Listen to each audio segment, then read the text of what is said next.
Here we are in Sinai. We're walking up to St. Catherine's Monastery. Oh, there she goes again.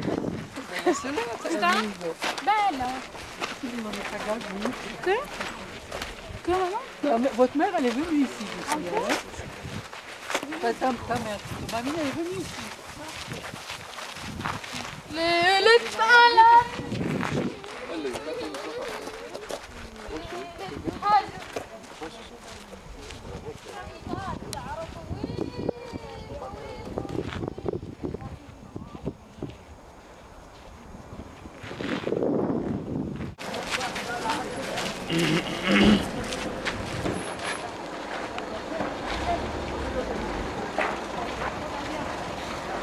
And so,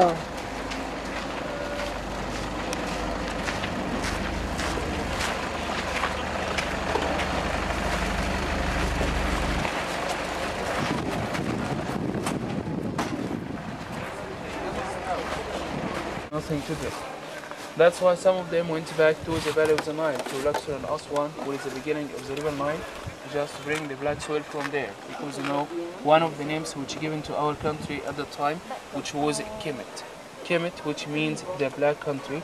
At the time, all the Egyptian people were believing that river Nile, he was the only one who was responsible for the life in our lands here in Egypt. That's why they worshipped it in the shape of god of Habi. He was a god of Nile. So that was the main source of the black soil there. That's why the monks and the hermits went back to Luxor and Aswan and they brought the black soil from there. While the others went back to Greece and Romania, just to bring some kind of trees from there, like the olive trees, cypress, palm trees, grapes of wine. Some of these trees dates back to the end of the 6th century, which brought mainly from Greece and Romania by the monks and hermits when they came to live here. So they brought all these trees just for only two reasons. The first one, saying special, for example, the olive trees, which is a sign of peace. Palm trees, the sign of victory. Cypress, just to give the monastery the Greek style, because you know the monastery itself belongs to the Greek Orthodox Church. But what about the water? How the monks and hermits used to live? Sorry? This one, it's a kind of eucalypt, like the big one there, but this one is so dry. That's why it's fine. But what about the water here? Would you tell me how the monks and hermits used to get water? Now they dug some water wells here, but just to fill in with water. But about the main source of water here, they had two ways. The first one was in the winter time, which was rainfall from the top of the mountains. As you know, in all of Sinai, we always have desert weather. So you find it heat by morning and so cold by night. And it's not often rains, maybe just once or twice here. But when it rained, it dropped. So when they came here, they made some water tanks and they put it under like the the Greeks mountains. have on their roof. Yeah, they put it under the mountains just to fill in with water, which comes down from the mountains itself. And then they dug some water wells here in the garden just to store water in it. Used to get their needed water from these water wells using very narrow water pipes, which is still the irrigation system here until now. All the black things you see just down there, this is the irrigation system here until now, just to save as much as they can from water. That was about the main source of water here during the winter time. So what about the summertime? The dry weather here. But the place where we are, I think you feel here, it's a bit cooler than Cairo and than Taba itself. The place where we are considered to be the highest area in all of Egypt. So by the way, the altitude of St. Catherine's village is more than 6,000 feet. Another 5,000 feet, which is the average height of the mountains here. That's why here in the winter time you always see snow covered all the mountains. Snow needs some heat just be melted. So in the summertime they used to melt the snow to get some water from the mountains, and then to do the same system they used to do in the winter as well. But nowadays we cannot see in water wells, we cannot see in water tanks, because the monastery of St. Catherine is provided with water from El Tarfa village and the Ferranwezi.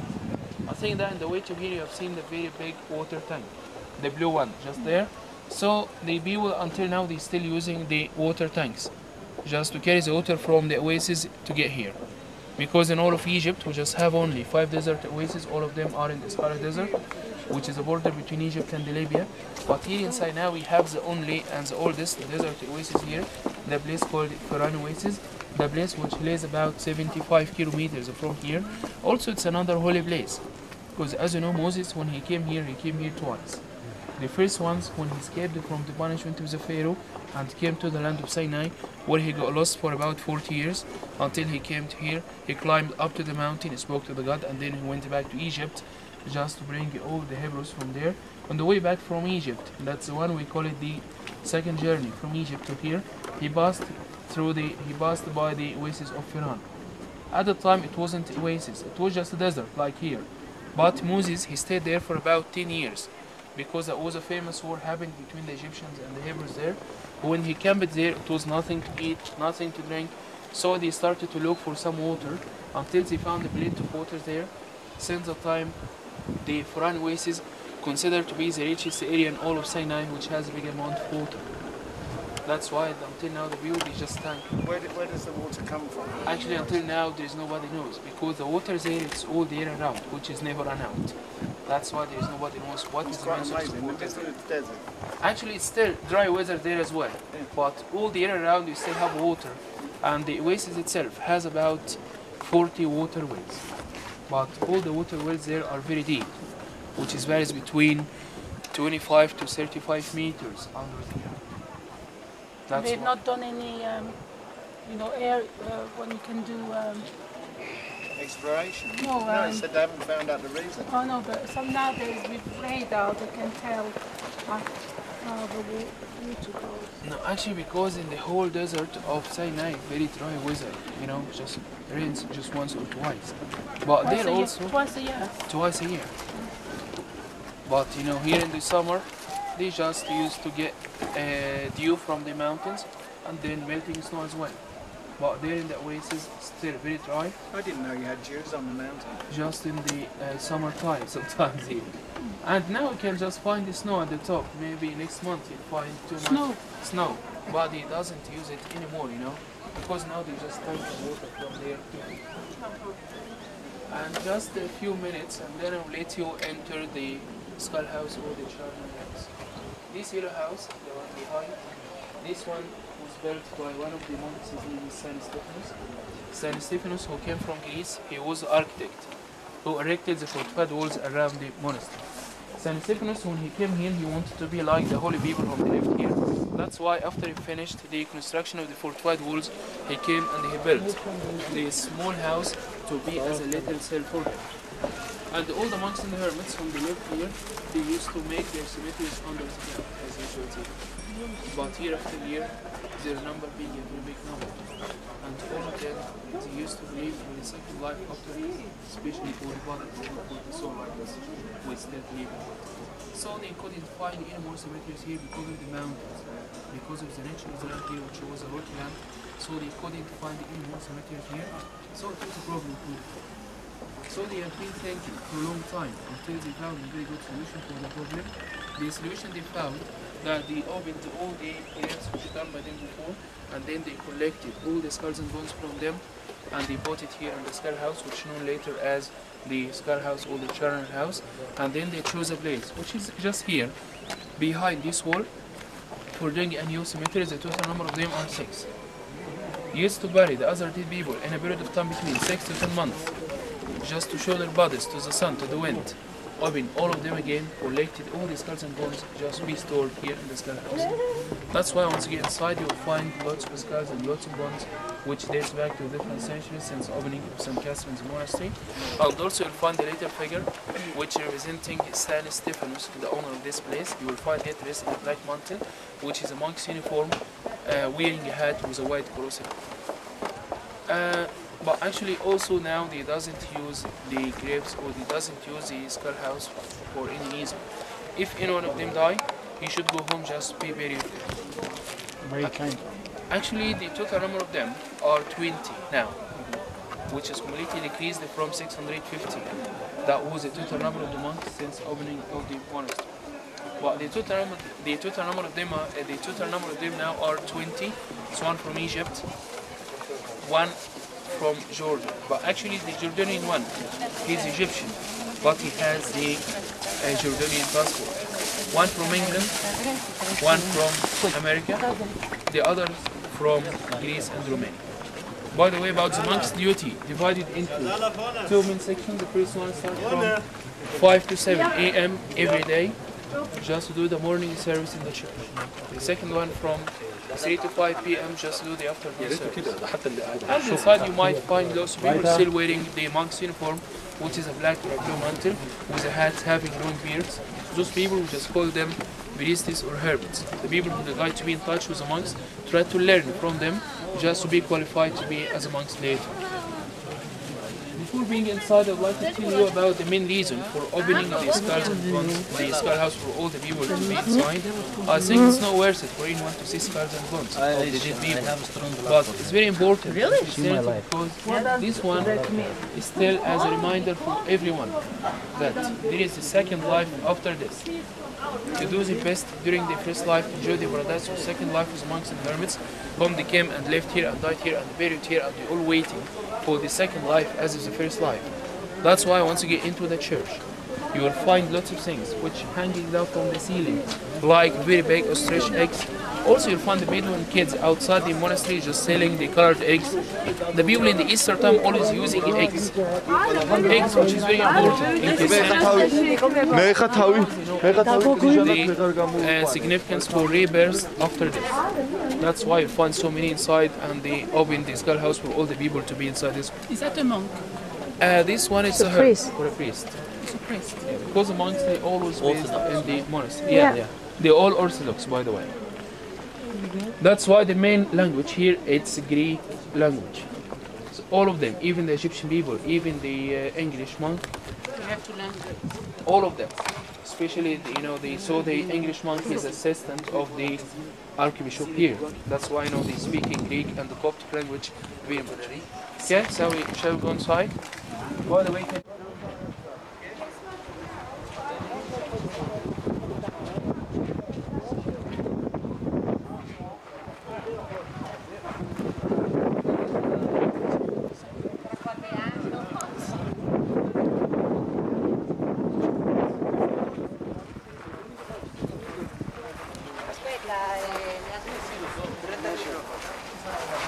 This is the bones room, where they keep all the skulls and the bones. it's also famous and the only sightseeing here all of Sinai. About the original site of the monastery, as you know, the monastery itself is located at the foot of the most famous mountain in Sinai. The first one, which is Moses Mountain, or Mount Sinai, as you call it. The second one, which is St. Catherine's Mountain, the mountain which had the remains of St. Catherine's body at the top. About the history of the construction, why they built the monastery and when they built it. As you know, by the end of the 2nd century, that was the beginning of the persecutions of all the Christians in all over the world. That's why lots of people, they escaped from the punishment of the Roman foreigners and they came to Egypt. But when they first came to Egypt, they came to Alexandria. Because Alexandria itself was founded by Alexander the Great on the way to Egypt. He passed by a small island, it was in the Mediterranean Sea, called Rakoda Island. Then he built a huge town in the center of the island. Alexandria at the time was the capital of Egypt and also was a place where all the aristocratic people used to live. And here it was the ideal place for them to save and protect themselves. Because St. Catherine's village looks like a small valley, just surrounded by mountains of all sides. Until now, all the Bedouins whom they still living here, we just call them the people of the mountain. Because they still prefer to live between the mountains, which is quite difficult for anyone to catch them. That's why they came and they stayed here. Some of them came and stayed in between the well of water, the one inside, and the burning bush itself. While the others found that it's not safe to be here without nothing to save them, that's why they left here and they went up to the mountain, where is a little church, which is much older than St. Catherine's Monastery, which built by the monks and hermits to be as a castle for all of them.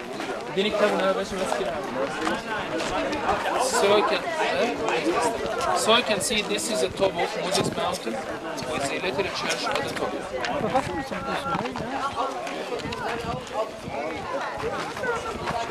So this is the top of the mountain, it's a church at the top. The church which is much older than St. Catherine's Monastery, which built by the monks and hermits at the end of the 4th century, just being as a castle for all of them. By the end of the year 337 AD, St. Helena, the mother of Constantine, converted into Christianity, and then she came from Rome in the year 341, just to visit 5,000 hermits. But when she came here, she found the burning bush. She was impressed when she saw the original bush, so she wanted her name to be survived. That's why she came and she cut very small roots from the original bush and put it in a place which is very close to the original one. And then she built a very small altar and built a very small church on the remains of the burning bush itself, which is the oldest and the most holy place within the monastery. That's why when you go inside, it's not allowed to get into the chapel of the burning bush. It's not allowed for anyone to be inside except for the monks and hermits, and all of them.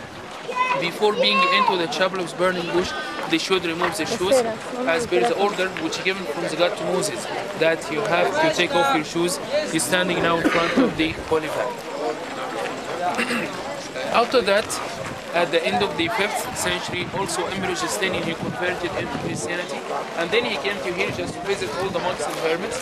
But when he came to here, he found all the monks and hermits were suffering from the Bedouins, because all the Bedouins were Arabs, and they didn't like to have any foreigners between all of them.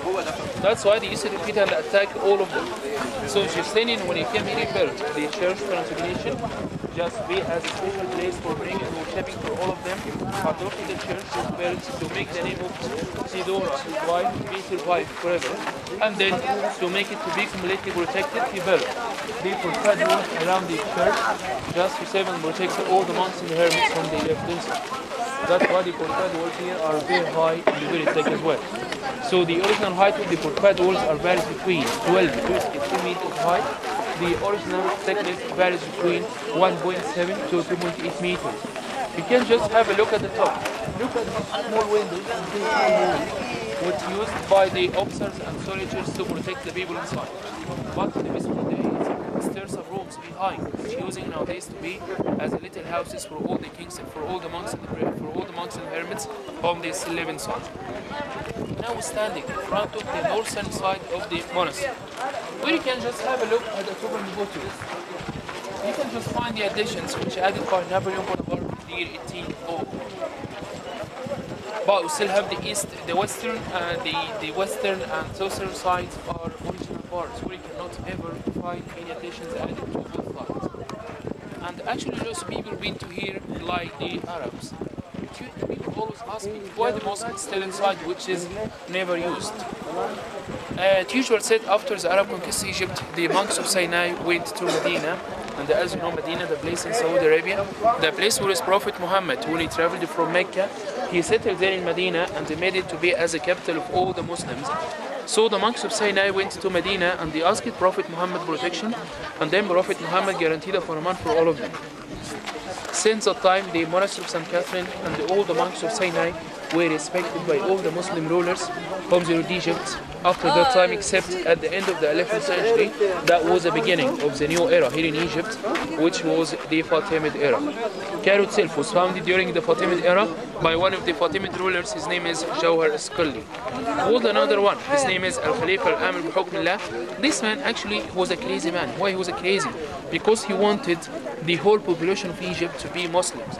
And it's possible to have it here in Egypt, because Egypt was a pharaonic country, Greek-Roman country, Coptic, because of Christianity, which was introduced to Egypt before Islam, and then until now we still have like 25 or 30% from the population of Egypt are Christians. But the All Orthodox, they still belong to the Coptic Church there in Cairo. So he came here, and all the monks and hermits, they knew that this man is a crazy man, so they just prepared a piece of land beside the church, and they built a very small mosque on this piece of land. When they built the mosque, they made the wall of the mosque to be the same as the church.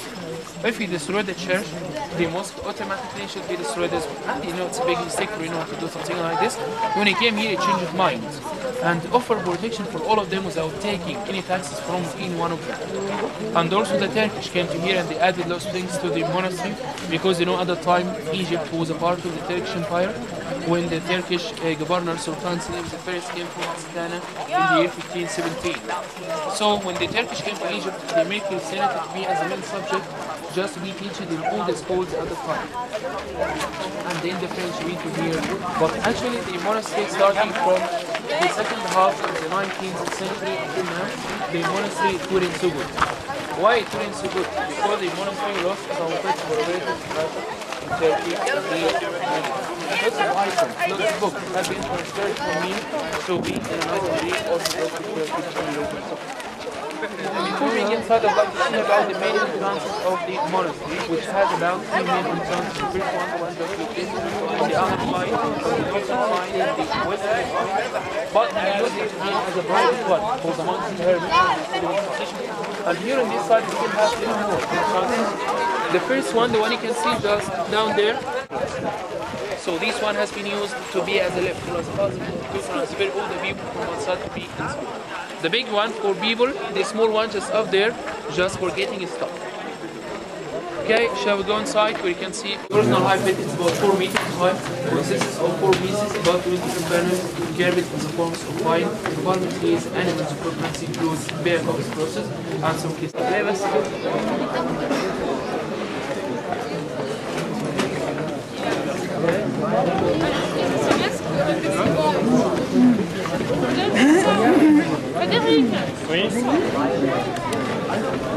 Okay, everyone, Calm down. This is the burning Not bush. a commercial.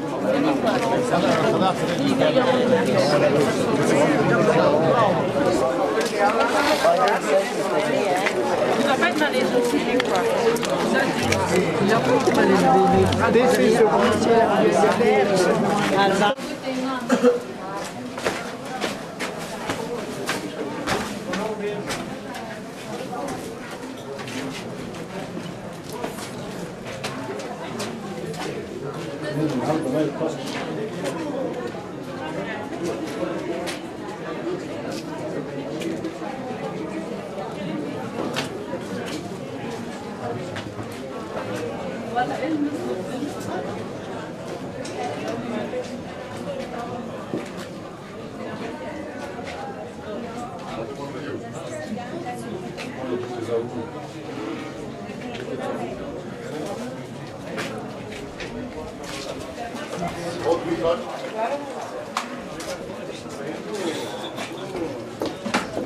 You touch it?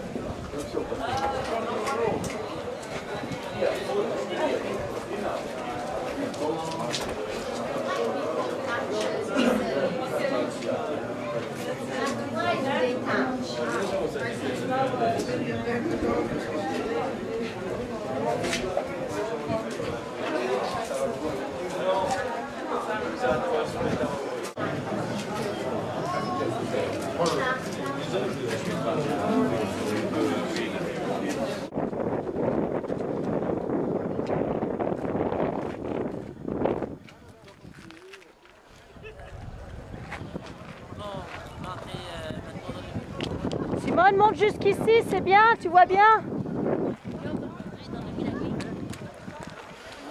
Simone!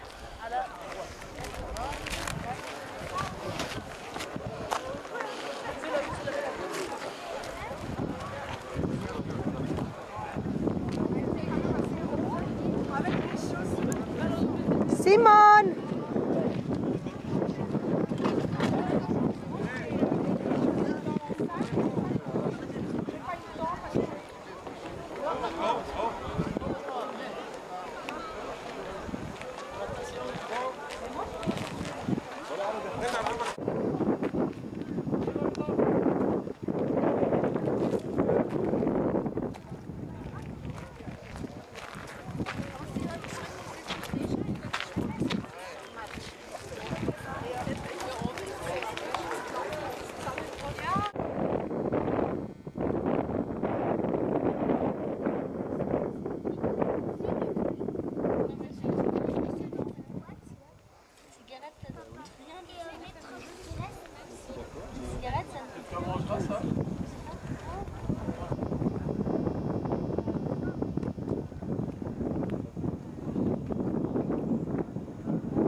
Hello.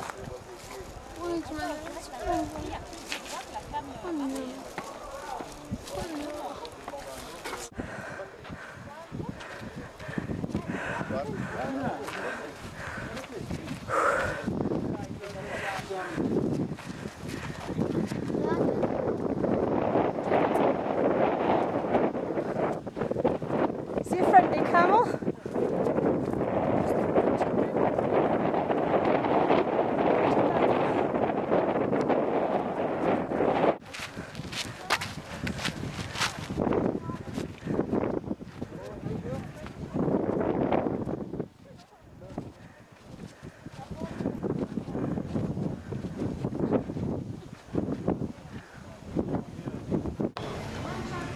Hmm?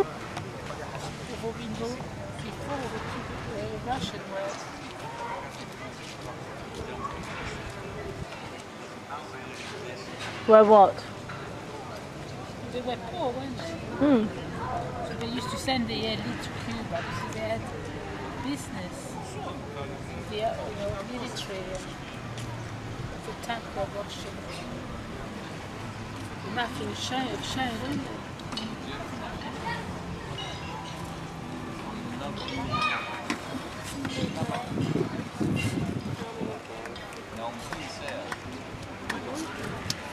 This is the Mavenpick Hotel in Taba, Egypt. Hmm? The name of the hotel, you Wally? It's written Mavenpick.